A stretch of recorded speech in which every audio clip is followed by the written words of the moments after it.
Wow. Nagkaroon siya ng black eye.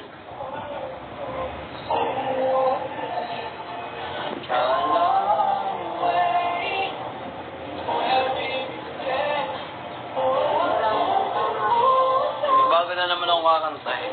Ito. When I see you again. Sorry, hindi mo kayang gawin yan. Wala yung makeup mo yan. Yung unang yan.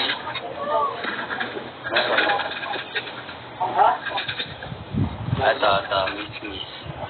Ito, ang ganda ang kanta na ito.